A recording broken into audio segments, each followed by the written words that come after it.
원래 토론 좌장이 정리도 하고 뭐 이래야 되는데 이거 하기 시작하면 또 한두 끝도 없을 것 같아서 제가 정리하지는 않고요. 여기 들으시는 분들이 잘 정리를 하시는 걸로 이렇게 하고 저는 사회 비슷한 개념으로 진행해야 될 것 같습니다. 자, 그러면 토론은 이 목차에 있는 순으로 하겠습니다. 그래서 토론하시는 분들은 자신의 순서를 잘 여기 목차에는 김태형 선생님, 문순덕 선생님, 박승희 선생님, 이동희 선생님, 이지훈 선생님, 이재민 선생님, 조봉래 선생님 요 순서입니다. 그래서 그 순서로 토론을 해 주시고 답은 질문에 대한 답은 묶어서 마지막에 한 번에 하는 게 좋을 것 같습니다. 이게 따로따로 하면 또 시간이 많이 걸려서 그렇게 진행을 하도록 하겠습니다. 그러면은 문순덕 선생님이 처음 시작하도록 하겠습니다. 네, 저는 그 제주연구원에 근무했습니다. 그리고 제주향연구센터 초창기를 했고, 그래서 그 감매가 아주 새로운 말들을 앞부분에 썼고, 사실 시간이 되면 더 이야기하고 싶었지만 다 넘어가겠습니다. 그리고 토론문은 그 몇 쪽을 써달라고 해서 그 숙제하느라고 열심히 썼습니다. 그래서 질문은 그 유사합니다. 임진순 박사님 그 내용에 이제 익사근학 연구자로서 이제 어떤 어려움이 있는지 나중에 아까 발표 시간이 너무 짧아서 덧붙여서 이야기해 주시고, 왜 이 생각을 했냐면 작년에 제가 우연히 이제 진해를 갈 일이 있어서 가는데 제 생각은 진해시 무슨 지명이 있어야 될 것 같은데 전부 창원시로 되어 있어서, 그러면서 맞아, 창원시로 통합이 되었지, 그렇다면 마산과 진해 사람들은 도대체 그 자기 지역 정책 이름이 사라지는 거에 대해서 어떤 생각을 할까,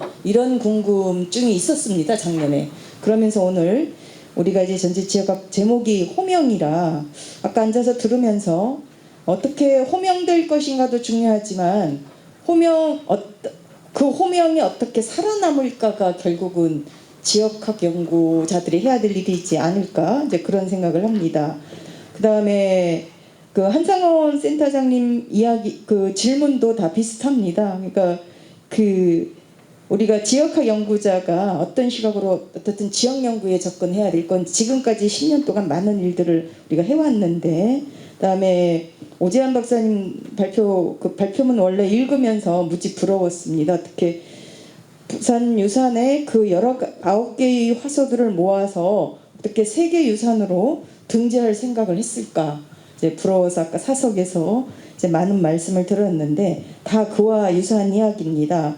그래서 이제 5번째는 그럼 지역학 포럼은 어떤 역할을 해야 될 건지, 이제 지난 10년 동안 우리 지역학 포럼에서 오늘과 유사한 이야기들이 계속 반복이 되고, 지역학은 이렇게 가야 된다, 학회 와서 열심히 깨닫고 내려가면 현장에 가면 또 하기 어려운, 그리고 또 하나는 현재 지역학 연구기관들 이름이 광역시도 이름으로 되어 있어서 그건 여러 가지 그 내용들이 있습니다만은 우리가 언제까지나 광역시도 이름으로만 가면 더 하부기관으로 내려가는 기초자치단체와 더 밑에 단위의 그 지역학은 또 어떻게 살아남을 건가, 그 연구는 또 어떻게 해야 될지 하는 이런 것들에 대한 제 생각을 적어봤습니다. 시간은 아마 초과된 것 같습니다. 이상입니다. 네, 감사합니다. 두 번째는 박승희 선생님께 마이크를. 네, 대구경북학회 박승희입니다. 반갑습니다. 먼저 하나 이야기를 하고, 앞서 이제 박영 선생님께서도 그 말씀을 하셨는데 김춘수의 꽃 이야기를 하셨지 않습니까? 이재민 박사님도 토론문에 있던데 우리 지금 이 호명과 관련해서 그럴 것 같았습니다. 김춘수의 꽃 이야기를 한번 할 것 같아서. 그런데 제가 재직하고 있는 영남대학교 국어국문학과에 김춘수 선생님이 재직을 좀 하셨어요, 한동안. 제 선배 교수가 되시는 분인데, 그분이 있었던 꽃은 그런 의미는 아닙니다. 그냥 말 그대로 사물화하고 대상화하는 방식으로 꽃이라는 걸 선택했기 때문에 제 생각에는 우리 지역학에서 호명과 관련한 좀 의미 있는 굳이 시를 찾는다면 저는 한민복 시인의 꽃이라는 시가 따로 있습니다.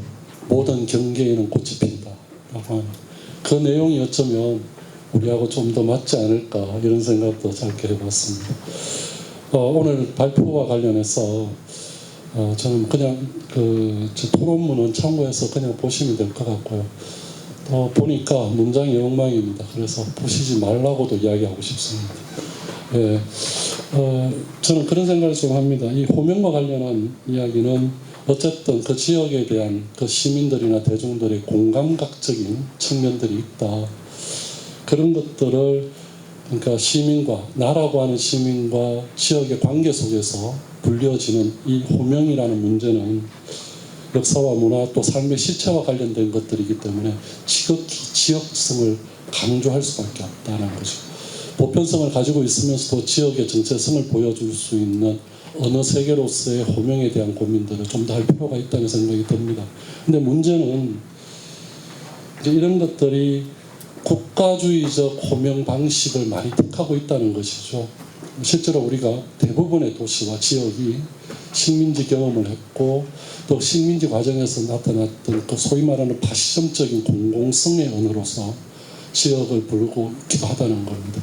또 한편으로는 산업화 시대에 말 그대로 여기도 짧게 써놨습니다만 근대 산업화 과정에 국가라는 단위에서 그 소위 말하는 그 동원 방식의 도시 개발 방식 혹은 도시에 대한 호명 이런 것들이 중앙 정치의 하위 단위로서 자꾸 불려진다는 겁니다. 이런 문제들을 이런 문제들이 같이 겹쳐 있는 것이 지금 지역의 호명 문제와 연결되어 있다라는 생각을 좀 하게 됩니다. 그런 의미에서 저는 우리가 지역학을 하는 입장에서 이 호명 문제를 다시 바라볼 필요가 있다는 이야기를 좀 강조드리고 싶고요. 그런 의미에서 앞서 저는 그 부산에서 그 피난도시 문제를 피난 수도 부산의 유산 문제를 말씀해 주셔서 상당히 흥미롭고 또 의미도 있다고 생각하는데 한편으로 전쟁이라는 특수 상황과 관련된 이 임시도시로서의 부산을 피난 수도라고 명명함으로써 부산 스스로 수도로서의 자기 역할 내지 위상을 의도적으로 만들려고 하고 있는 것은 없는가? 그러니까 피난이라는 지점과 수도라는 지점이 그 영역이 어쩌면 충돌할 수도 있는 것인데 그런 문제를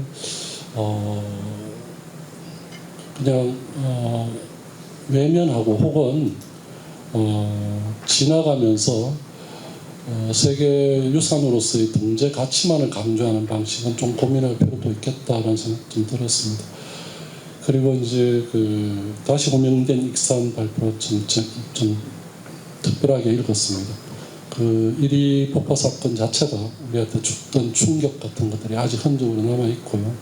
그런 의미에서 상당히 좀 중요한 그런 역사적인 사고였는데 이런 생각도 좀 들었습니다. 여기 발표 내용에 시민들의 내면으로부터 그 시민 도시로서의 부끄러움 또 혹은 폭발 사고에 대한 그 어떤 트라우마로부터의 탈출 뭐 이런 것들이 지역을 새로운 이름으로 부르는 방향으로 진행이 되었다고 볼 수 있는데 그와 함께 같이 좀 고민해야 될 것은 이런 그 시민도시 그리고 사건의 역사를 혹시 정치적으로 삭제하려고 하는 것은 아닌가 의도적인 삭제는 없는가 그런 문제도 같이 좀 고민되어 주는 것이 맞지 않을까 이런 생각이 좀 들었습니다. 이상입니다. 고맙습니다. 저 유동입니다.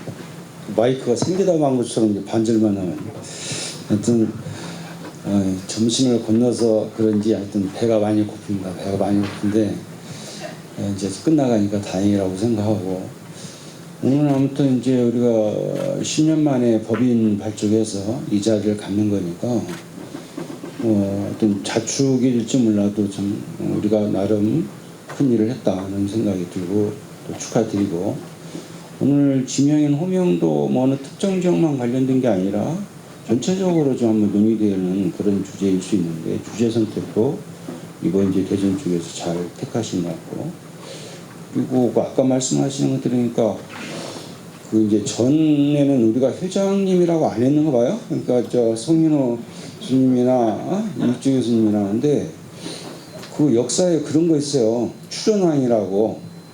이게 조금 말하기가 좀 거북스럽긴 한데 지나서 이렇게 임금으로 올리는. 왜냐하면 우리로서는 그렇게 해야지 더 지금 지역화 포럼에 도움이 될 것 같아서, 아무튼 회장이라는 용어를 그때는 안 썼는지 몰라도 우리 사무국장님께서 좀 긍정적으로 잘 살펴주시기를 바라는 그런 생각입니다. 아무튼 두 분 노고에 감사드리고요.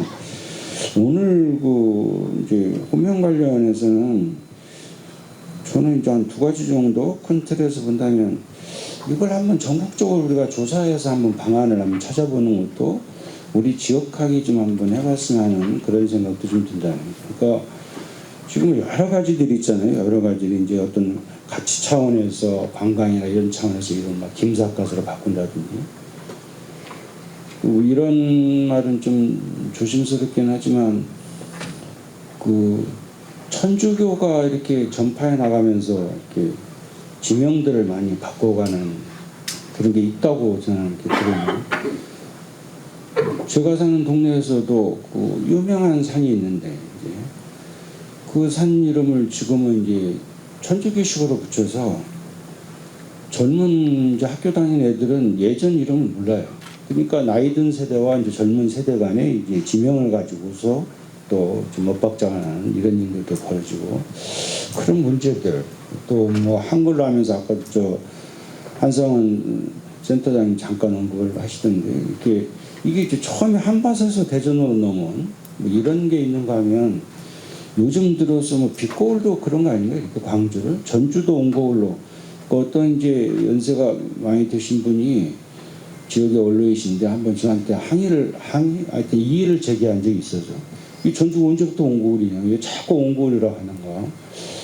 근데 그게 그냥 흘려버릴 얘기가 아니라 우리가 한번 생각해 볼 필요는 있겠다. 이제 어차피 호명의 문제가 됐으니까. 그러니까 아무튼 좀 복잡하죠. 지금 특히 뭐 도료명이 있어서 그렇고, 요즘 뭐 사람도 그냥 팔자 바꾼다고 이름을 엄청 바꾸는데, 이 뭐 지명 전통적으로 내려온 이름들도 이렇게 많이 바뀌어가는 부분에서 한번 짚어볼 필요가 있다는 그런 생각이 좀 하나 들었고, 또 하나는 그 아까 지금 박승희 선생님도 말씀하시는데, 이건 작은 문제지만 부산이 내가 알기로는 우리나라 제2의 수도로 알고 있는데, 그렇죠? 제2의 수도가 유네스코가 대단하긴 한 바입니다. 이렇게. 그래서 피난이라는 용어를 붙여가지고 과연 이게 부산 발전에 정말 도움이 되는 일일까? 아니다는 게 아니라 듣는 사람으로서는 조금 그런 생각도, 근데 또 그런 생각을 박사님도 아마 하셨던 말이에요. 그 생각이 좀 들었었고, 난 익산 이번에 좀 그 몰랐던 사실은 아니지만, 이게 이름이 이제 일제강점기에 이렇게 바뀌어가고 통합되고 뭐 이런 과정들이, 그거 지금 그대로 가고 있잖아요. 이거 못 바꾸죠, 이거. 현재 이런 부분에서는 여러 어려운 여건들이 있으니까. 근데 익산은 이리를 없애버리고 익산으로 다 통합을 해버렸어요. 예? 그런 점에서 앞으로 이제 익산이라는 게, 이게 도시라는 게 뿌리가 굉장히 중요한 거 아닙니까? 예? 아까 이익주 교수님도 말씀하셨던 대전도 그렇고 군산도 그렇고, 군산도 그 문제가 됐던 게 뭐냐면 정체성에서 뿌리가 없어요. 그러니까 그걸 무슨 동네를 하잖아요. 이렇게 제가 직접 표현은 좀 않겠지만, 이런 것들이 이제 지역 발전에 큰 권력들이 되고 있는데, 옥고하고 통합하면서 그런 문제들이 이제 해결해 나가고 있는 상황들인데, 근데 거기는 그냥 군산 이름으로 가거든요. 군산 이름이 원래 조그만 그 섬들이 이제 거기서 나온 거예요. 그러다가 이제 군산을 넘겨주니까, 죄송합니다. 끝내겠습니다. 그러니까 자기들이 이제 원래 섬은 이제 고군산 이런 식으로 밀렸지, 이름에 있어서. 이런 식으로 되는 건데, 익산은 이리를 안 쓰고 익산으로 이렇게 해서 가고 있다. 이런 부분들이 우리가 호명을 논의할 때 좀 주목해서 볼 필요가 있지 않을까 하는 그런 생각이 들었습니다. 저는 뭐 질문은 따로 없고, 여기 뭐 써놨지만은 대전이라는 이름을 한바시라는 언제부터 대전에 났었는지 아까 이익주 교수님 얘기 들으니까 아까 1895년 그때 대전이라는 게 처음 나왔다 하는데 아무튼 한바시라 했으면 뭔가 한자 표기를 할 때 뭐라고 썼을 거 아니야. 한글로는 안 썼을 테니까 뭐 그런 거라든지 회덕이라는 게 그 대덕이라는 게 나는 회덕에서 나온 것 같은 생각이 드는데 그게 맞는지 난 대전에서 좀 주목하고 싶은 게 아마 우리 송인호 교수님이 그 후예이신 것 같은데 송천동 있잖아요. 전국에서 성씨를 가지고 붙인 동네로는 여기가 유일하다고 저는 알고 있는데 또 있는지 저 광주 송천동 이런 데는 다르단 말이에요. 그 나무 얘기하는 것이고 그런 점들이 굉장히 독특하게 일제강점기 때 붙였는지 모르겠습니다만 굉장히 독특한 어떤 호명이고 살려나갈 또 그런 게 아닌가 하는 생각을 좀 해봤습니다. 길어서 죄송합니다.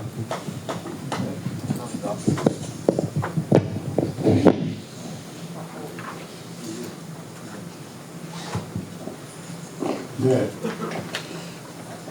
이 장소성과 혼동이라는 주제가 상당히 재미있죠. 그래서 거의 뭐 경기도 지역도 항상 새로운 뭐 진영들이 만들어지고 뭐 또 충돌하고 그런 일이 지금 빈번합니다. 특히 경기도라는 지역이 뭔가 팽창하고 있고 뭐꼭 좋은 의미는 아닙니다. 팽창한다는 게. 그런 의미에서 여러 가지 지형이라든지 이름을 둘러싼 논쟁들이 벌어지고 있는 지역인데 이런 주제를 접하면서 한번 이제 경기에 대해서 다시 한번 생각해보는 기회를 저는 좀 가졌어요. 다른 지역 지명에 대해서도 뭐 관심을 가져야 되지만 경기만 가지고도 다시 골치 같은 내용들이 많아요. 그 태전과 대덕단지 그 이야기를 들으면서 그 수원 이야기를 조금 떠올렸습니다. 그러니까 사실 수원이 현유문이 옮겨지면서 그 지역에 있던 수원의 고읍지가 지금의 수원으로 옮겨지면서 정조가 새 이름 화성을 부여했는데 사실 주민들이 별 따르지 않았습니다. 그래서 결국은 그게 수원과 화성으로 혼용되다가 공식 명칭은 화성 유수부였는데 결국 수원으로 됐죠. 그래서 결국은 뭐 누구 한 사람이 이름 바꿔 한다고 해서 바꾸지는 건 별거 아니고요. 그런 생각이 들었고 다만 이제 일제강점기 때 우리 뭐 시군 이상 큰 지역들은 한자 표기가 있었지만 한자 표기가 없는 지역들이 한역의 과정에서 상당히 이름이 잘못 한자가 되면서 엉뚱한 정체성과 상관없는 이름들을 갖게 되거든요. 예를 들어서 뭐 철원군 사례입니다만 마을이 오목하다고 오목리라고 불렀었는데 이건 한자로 하려고 하니까 없는 거예요. 한자가. 그래서 오동나무 오자에 나무 목자를 써가지고 오목리로 표기를 했단 말입니다. 지금은 그게 이제 오동나무 마을로 인식이 되는 거죠. 그래서 이런 부분들이 일제강점기 끝나고 저는 서울이 아까 서울은 한양이나 뭐 이렇게 표기가 됐지만 조선시대 사람도 서울로 불렀을 겁니다. 서울이라는 경자가 이제 서울을 음치하는 그 음운이기 때문에 그래서 뭐 오히려 제3자인 미국이 그냥 서울로 해라 이렇게 결정되지 않았을까 저는 그렇게 생각하거든요. 뭐 사극 보면은 조선 사람들은 다 한양으로 부르는 건 나오지만 서울이라고 불렀을 거라고 생각이 듭니다. 그래서 일제강점기 때 잘못된 것들을 즉시 바꿔 써야 되는데 사실은 우리 사회가 갖고 있는 그 한자가 가지고 있는 뭐랄까요 좀 우월함 이런 것 때문에 사실은 제때 바꾸지 못하고 예를 들어서 뭐 판교나 학교같이 엉뚱한 이제 들판을 뜻하는 교자들이 그게 이제 뭐 다리처럼 되어버리는 이런 잘못된 어떤 호명이 생기지 않았나 생각이 들고요. 이런 것들을 좀 지역학에서 좀 연구해 봤으면 하는 생각이 들었습니다. 이상입니다. 네, 저 세종특별자치시에서 세종학 연구를 하고 있는 저 이재민이라고 합니다. 세종시가 원래 출범한 지 10주년 되었습니다. 그 10살 소년이라고 할 수 있겠는데요. 어쨌든 오늘 지역학 포럼에 처음으로 참여를 하게 되었고 뭐 큰 영광으로 생각하고 있습니다. 앞으로 어떻게 세종시가 15살 사춘기를 겪고 20살 청년이 되는지 함께 지켜봐 주시면 좋을 것 같습니다. 오늘 지역학 포럼의 주제는 호명입니다. 누군가를 부른다는 그런 행위죠. 사실 저희 토론문은 79페이지에 조금 상세하게 써놨으니까 보시면 될 것 같고요. 저는 조금 개인적인 말씀을 좀 드리려고 하는데 사실 저도 어렸을 때 이름 때문에 좀 많은 놀림을 받았습니다. 여름에 사실 큰 재난이 있을 때 발생하는 그 다양한 매체에서 발생하는 특히 이재민이라는 것이 이렇게 이름이 있었는데요. 그때마다 연락도 자주 왔습니다. 오랜만에 오시는 연락도 있었고요. 그래서 올해는 더 이상 이재민을 좀 보지 않았으면 좋겠다는 개인적인 바람도 있었고요. 그리고 지난주 학술대회가 있었는데요. 문화콘텐츠 6개 학회가 연합하는 연합학술대회가 있었는데 선생님 한 분을 봤습니다. 대구대에서 강의를 나간다고 하더라고요. 서울분인데 대구대에서 왜 나가냐라고 하니까 대구대가 대구에 있는 줄 알았다고 얘기를 하더라고요. 대구대는 경북 경산 하양읍이라는 굉장히 교통이 조금 불편한 곳에 위치를 하고 있기 때문에 그래서 가만히 생각해 보니까 경북대는 또 경북이 없더라고요. 경북대는 또 대구에 또 있었습니다. 또 곰곰이 생각해 보니까 오늘 이 장소 충남대죠. 충남대도 대전에 위치를 하고 있었습니다. 사실 학교가 생겼고 행정국이 변했고 이런 시기적인 변화가 있을 것 같지만 어쨌든 호명이라는 것에 대해서 좀 얘기를 듣고 하다 보니까 여러 가지 생각이 좀 들었다라고 말씀드릴 수 있겠고요. 세종의 이야기를 좀 잠시 드리겠습니다. 어쨌든 지역 전체성, 이제 호명을 통해서 지역 전체성이 구현이 되고 정립이 된다라고 했을 때 세종이라는 그런 지역 전체성은 이제 형성된 지는 이제 10년 정도가 되는 것이죠. 사실 세종이라는 명칭 20가지 명칭이 후보군에 있었고요. 1차 심사를 통해서 3개가 올라왔습니다. 바로 한울, 금강, 세종인데요. 한울이 국민공모를 통해서 1등을 했습니다. 왠지 좀 예쁘잖아요, 그죠? 그런데 이 지명으로 불리려면 한자어 또는 외래어 표기가 씌워야 되는데 한울은 그렇지 못했고요. 그리고 한울은 천도교에서 우주의 본체라는 그런 말을 또 가지고 있습니다. 그래서 종교적 색채를 가지고 있었기 때문에 지명으로 부적합하다라는 얘기가 있었고 2등이 금강이었습니다. 금강. 많은 사람들이 금강을 원했죠. 금강을 원했는데 보통 우리가 어디 지역에 간다라고 얘기를 하면 세종시에 간다 라고 하지만 세종에 간다라고 얘기를 하죠. 예천시에 간다라고 하면 예천에 간다. 안동시에 간다라고 하면 안동에 간다 라고 얘기했는데 금강으로 정하면 금강에 간다라고 했을 때 어디 가는지 모르는 겁니다. 왜냐하면 금강이 군산부터 시작해서 서천, 청주, 공주, 부여 다 지나고 있기 때문에 이 지역을 가리키는지 정확하게 지층성이 떨어진다라고 그래서 세종으로 정해졌습니다. 3등이었고요. 사실 이 세종시가 가지고 있었던 연기군 이 지역에는 세종과 인연이 사실 많았죠. 성박김이라고 저는 얘기를 하는데 성삼문, 박팽년, 김종서의 이야기가 있는 지역이고요. 임평조 임나수 장군이 세종대왕이 극진히 모셨다는 그런 이야기, 그리고 세종대왕이 눈병을 고쳤다는 전이초수가 있었다는 그런 이야기 등등이 있었습니다. 그래서 세종의 그런 지역 정체성, 세종왕의 그런 고민은 딱 한 가지입니다. 세종대왕을 어떻게 바라봐야 될 것이냐. 어떻게 보면 시대적 정체성이라고 할 수 있고 정신적 정체성을 할 수 있는 세종대왕을 이 세종특별자치시와 그리고 지역이 가지고 있는, 공간이 가지고 있는 장소적 정체성, 그래서 영기, 공주, 청주군 부용면이 가지고 있었던 이 장소적 정체성, 즉 정신적 정체성과 장소적 정체성이 만나는 지점을 어떻게 녹여내야 하는 것인가에 대한 고민이 주로 있습니다. 한 3년간 세종학위원회에서도 지금 논의가 되고 있는데 아직 결론은 아직 못 내고 있고요. 조금 심도 있는 고민이 있어야 되지 않을까라고 생각이 되고요. 한상원 박사님께서 말씀하셨듯 호명의 결과보다는 과정을 조금 이해를 해야 되고, 그리고 장소성을 반영하고 누구나 공감할 줄 아는 스토리텔링과 같이 그런 적절한 가공익도 적용했을 때, 그리고 이것에 대한 프레이밍을 통해서 익산이든 부산이든 대전이든 세종이든 김춘수 시인이 얘기했던 몸짓이 아니라 눈짓에 한 걸음 더 나아갈 수 있을 것이라고 생각합니다. 우리 모든 지역이 지역학을 통해서 눈짓이 되길 희망하면서 토론을 마치겠습니다. 감사합니다.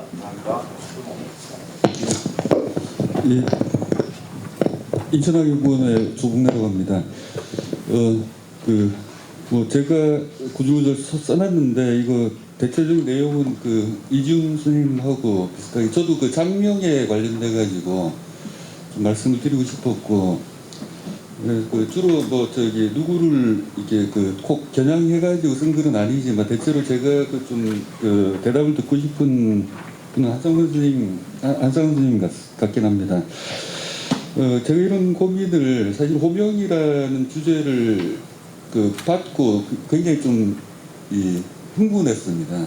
뭐 사실 제 전공이 철학인데 지금까지 지역하고 관련된 철학이 좀 들어갈 틈이 사실 많지 않았습니다. 역사학이라든지 뭐 건축학이라든지 이런 데 비해가지고.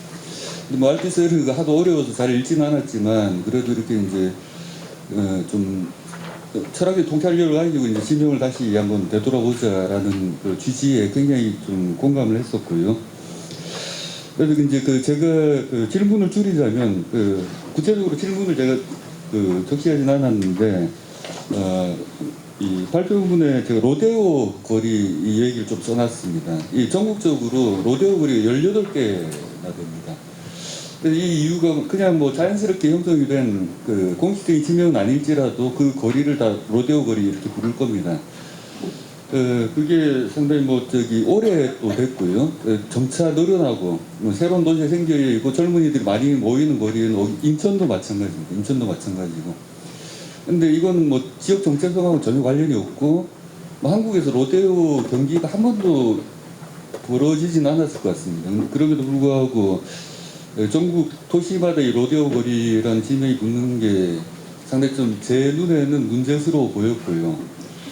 또 한 가지는 뭐 대덕 말씀하실 때 욕망의 문제인데 제가 똑같은 일을 겪었습니다. 제가 살고 있는 곳이 지금은 인천의 노년 고잔동이라는 곳입니다. 행정구역상 이름 그런데 두 개 노년동하고 고잔동이 합쳐진 거죠. 노년은 이제 농고개라는 의미고 고자는 이제 애꽃자에다가 사다리 잔자를 써가지고 경기만을 끼고 있으니까 사다리 꼴의 지역 모양인데 지금 지역은 변하지가 않았죠. 이제 사다리 꼴인데 뭐 농곡이는 없습니다. 농곡이는 없는데 이걸 지하철이 뚫리면서 역사를 만드는데 이제 주민들이 노년동을 고집하더라는 고잔을 빼버리자. 뭐 어감도 좋지 않고 뭐 뜻만 보면 그렇게 나쁜 뜻도 아닌데. 근데 이제 이게 욕망이더라라는 거죠. 서울의 강남 노란자리 땅이 노년동이기 때문에 개발된 택지가 뭐 노년동 이름으로 갔으면 좋겠다 이런 욕망이 투영이 돼가지고 뭐 저로서는 되게 불만족스러운 장면이 돼버렸고 그래서 어떤 경우에는 뭐 시민 공모를 하기도 하고 근데 되게 단순할 때도 있고요. 예를 들면 영종도에 신도시 건설을 해놓고 뭐 하늘도시 공항 가까이 있다라는 의미로 그래서 앞으로 모든 도시가 규모라든지 기능이 많이 바뀔 것 같고 우리가 이제 지명을 장명에 관련돼 가지고 상당히 고민을 할 수가 있을 것 같습니다. 근데 이 세종도 마찬가지였고 시민 공모를 통해 가지고 저는 이제 아예 1등이 세종으로 정해진 줄 알았어요. 근데 아까 한울 말씀도 하셨고 그래서 이제 이런 욕망을 그대로 계속 투영해 가지고 그걸 반영해서 이 지명을 획정을 해야 되느냐 이런 의문이 좀 생겼고 뭐 사실은 대야들 아직까지 뚜렷하지는 않으실 것 같지만 우리가 지명을 정할 때에서 이제 바람직한 어떤 장명 과정에 대해서 어떻게 고민하신 바가 있으면은 같이 좀 의견을 나눴으면 좋지 않을까 이런 생각을 좀 하게 됐습니다. 네, 마치겠습니다.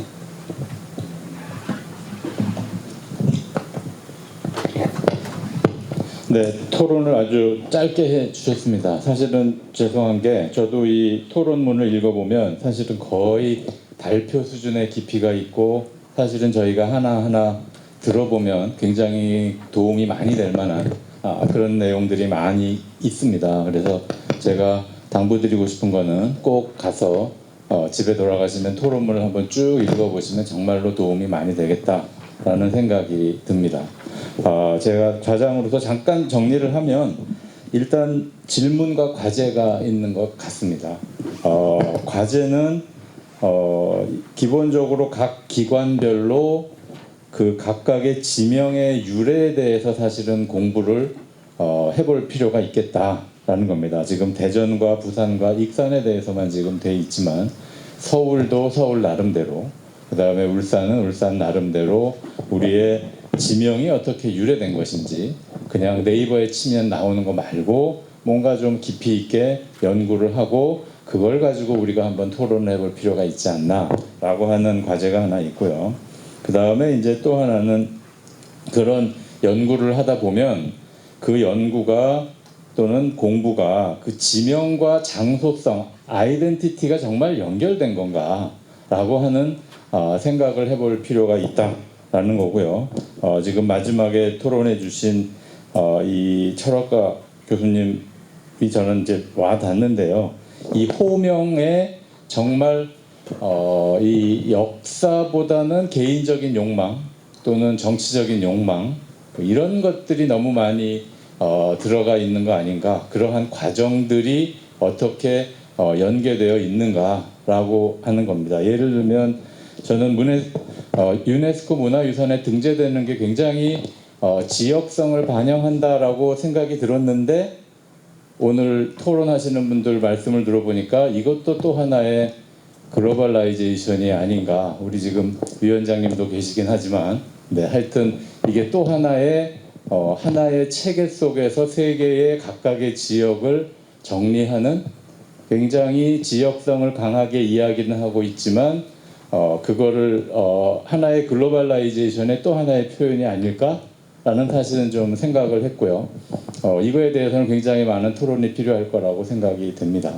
그래서 오늘 토론하신 분들의 질문을 좀 정리를 하면, 익산학 쪽에서는 익산의 지역적 정체성과 유네스코 문화유산에서 이야기하고 있는 키워드가 정말 일치하는가 아니면은 적확한 것인가, 이런 거에 대해서 좀 이야기를 해 주시고요.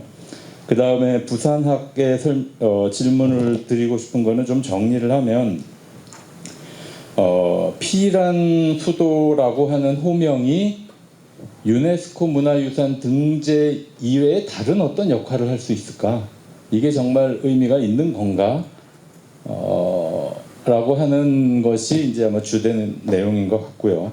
그 다음에 이제 대전 한상원 우리 선생님께는 이 노잼 도시라고 하는 프레임이 현재는 이 대전의 정체성과 이게 어떻게 연결돼서, 아까 시간이 없어서 좀 덜 말씀하신 것 같아가지고 그런 그 노잼이라고 하는 거는 사실은 그렇게 좋은 긍정적인 의미는 아닌데, 이게 또 그냥 재미로 희화화돼서 키치 문화 같은 느낌의 새로운, 그게 아이덴티티라고 생각하는 건지 뭐 이런 것들에 대해서 좀 간단하게 이 설명을 해주시면 좋을 것 같습니다. 그러면은 순서대로 부산 먼저 시작하겠습니다. 예, 뭐 토론문도 제가 읽어봤고 말씀해주신 것에 대한 좀 우려되는 바들에 대한 것들은 제가 계속 진행하면서 고민을 좀 더 해보겠습니다. 가지고 있는 피란수도라고 하는 그 용어 자체가 가지고 있는 것이 또 다른 자기 가시성이나 또는 기존에 가졌던 지역적 관점과의 좀 충돌성, 갈등적 요소들도 있을 수 있다라는 말씀을 좀 고민을 좀 더 해보고자 합니다. 그리고 방금 질문 주셨던 내용과 아마 연결될 것 같습니다. 이게 앞서 말씀드렸던 것처럼 유네스코 등재라고 하는 것 자체가 필요한 수도였던 궁극적 목적은 사실은 저희들로서는 출발했을 때는 아니었습니다. 그리고 이제 이건 하나의 그 좀 수단화된 노력이기도 하겠지만, 또 이제 한편으로는 이런 공통의 어떤 좀 목표가 있음으로 인해서 좀 같이 갈 수 있는 어떤 그 기회나 과정의 어떤 부분들이 있다라고 생각이 들고, 그 과정에서 저희들이 가지고 있는 기존의 부산의 어떤 새로운 좀 독특한 지역적 자산들을 어떻게 해석하고 이해해 갈 것인가에 대해 공감대를 형성해 가는 부분들.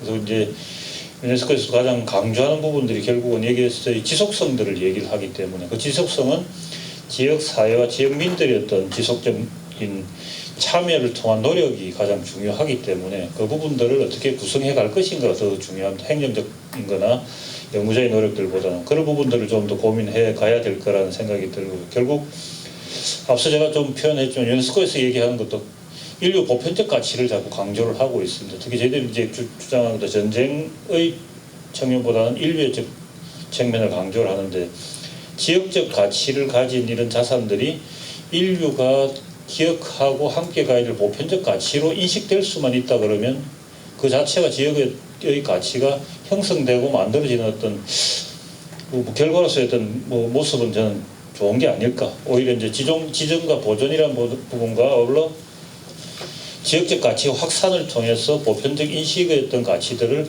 공유할 수 있는 하나의 기회나 또는 과정이 만들어질 수가 있다 그러면 그 자체도 크게 다른 의미는 있지 않을까. 그래서 저희들은 일을 하면서도 유네스코의 등재는 목표가 아니겠지만 이것이 지역사회의 새로운 어떤 자산으로 이렇게 서로 공감하고 인식할 수 있다는 것으로부터 시작했고, 그것을 이름하여 앞서 말씀 임시수도라는 표현보다는 필요한 수도라고 하는 이름을 통해서 지역적 정체성을 찾고자 했던 그런 노력들은 좀 있었습니다. 오늘 아마 이제 용어에서 오는 오해들이나 이런 부분은 분명히 있을 것 같은데 그런 부분들은 좀 더 노력을 좀 해야 될 것 같고요. 마지막으로 제가 한번 지역학이나 지역의 어떤 저희들 연구에서 제가 좀 자주 쓰는 표현 중에 하나가 좀 첫 번째 출발은 관심이라고 생각하거든요.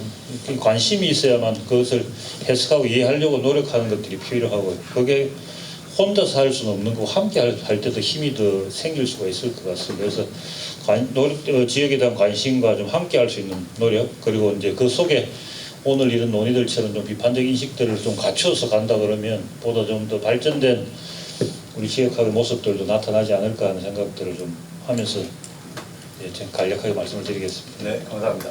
네, 다음.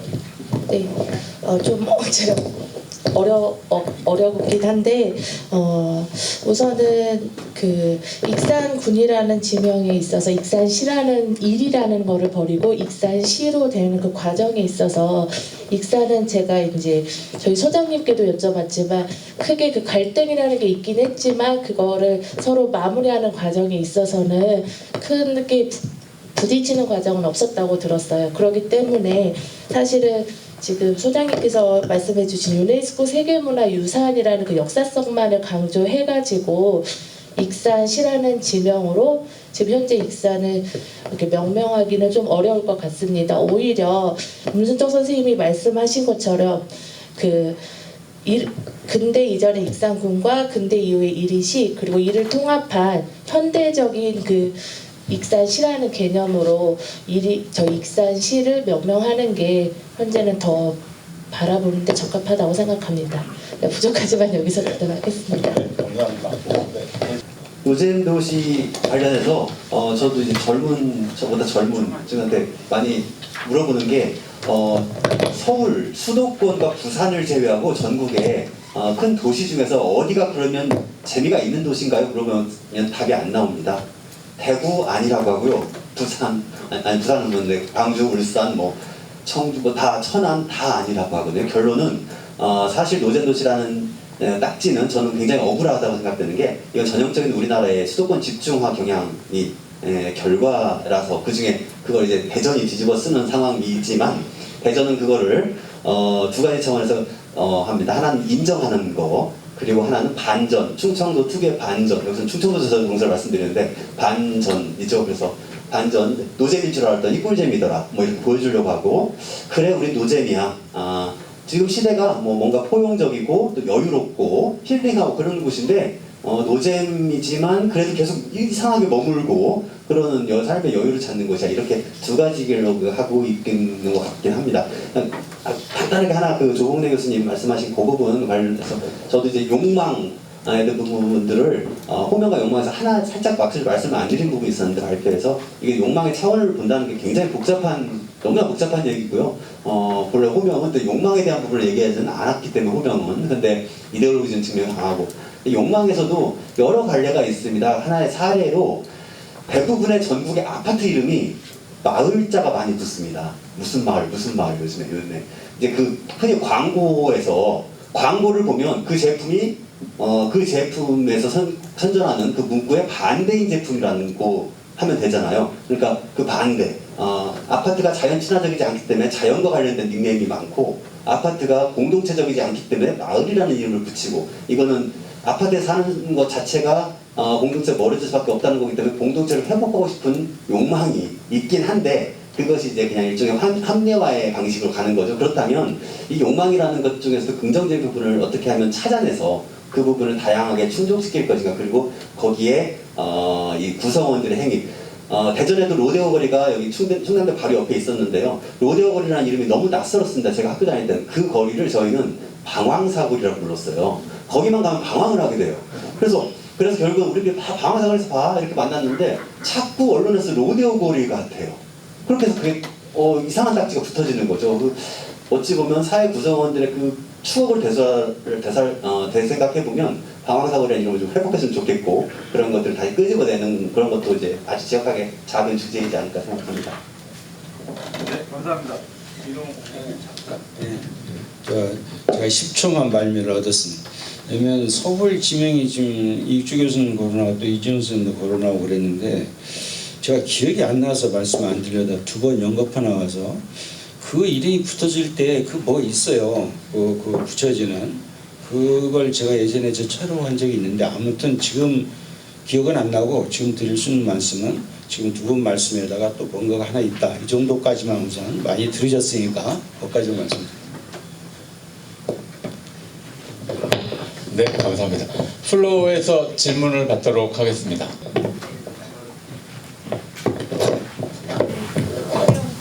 연구원의 한혜경이라고 합니다. 오늘 모신 그 대표와 토론을 들었고요. 제가 들으면서 간단한 질문을 드리겠습니다.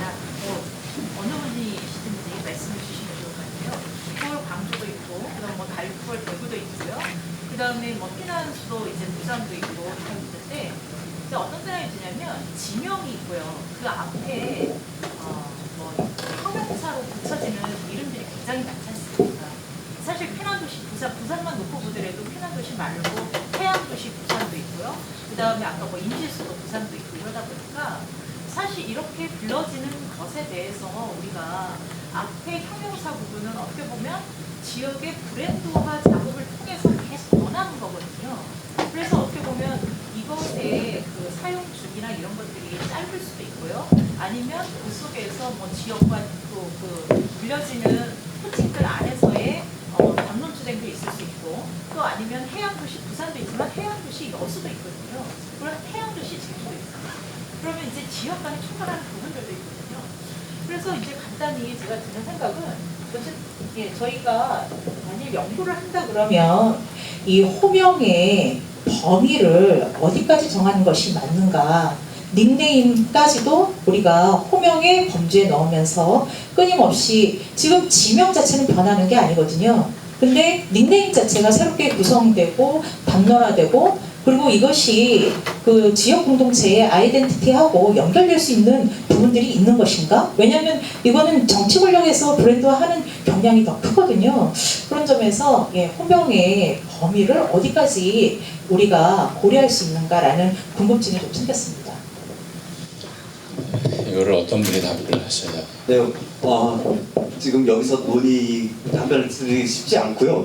계속 밤새 드려야 될 것 같은데, 이게 이제 지금 오늘 발표하신 내용도 다 다르고 제 입장이라서 제 개인적인 입장이 되기 때문에 저도 좀 조심스러워서 저는 제 발표의 내용이 이렇게 직접적인 호명의 결과를 갖고 얘기한 게 아니라 과정을 갖고 자꾸 말씀드리고 호명에 들어있는, 호명의 과정에 숨어있는 그런 방식들과 그 동인에 대한 분석이 지역학에서도 연구가 돼야 되지 않을까 생각됩니다. 저희가 운영위원회라든가 기획회를 처음 할 때도 이번에 아주 큰 하나의 발표 주제로 다루려고 했다가 지금 이번에는 전략상 뺀 게 있는데 도로명 주소에 대한 게 있었습니다. 이 지역 정체성을 이제 파괴하고 말살한다는 이제 그러면 도로명 주소를 하게 된 이유가 있었겠죠. 행정 편의점이라든가 그런 것들에 의해서 문화적 가치라든가 지역 정체성에 대한 가치가 이제 밀려나는 상황, 이런 상황 자체에 대해서 문제 제기를 하는 것도, 그렇다면 호명의 범위라기보다는 호명의 범위라는 그 문제 제기는 당연히 이제 적절하신 지금 문제 제기지만 호명 방식들에 대해서 계속해서 문제 제기를 하는 것 자체의 의미가 있지 않을까라고 저는 생각을 해봤습니다. 네, 감사합니다. 지금 질문하신 거는 사실은 지명이냐 지명 앞에 붙어 있는 닉네임이라고 말씀을 하시기도 했고, 브랜드일 수도 있고 아이덴티티일 수도 있고, 이런 것들까지 같이 고민을 해야 되느냐라고 하는 질문이었던 것 같고요.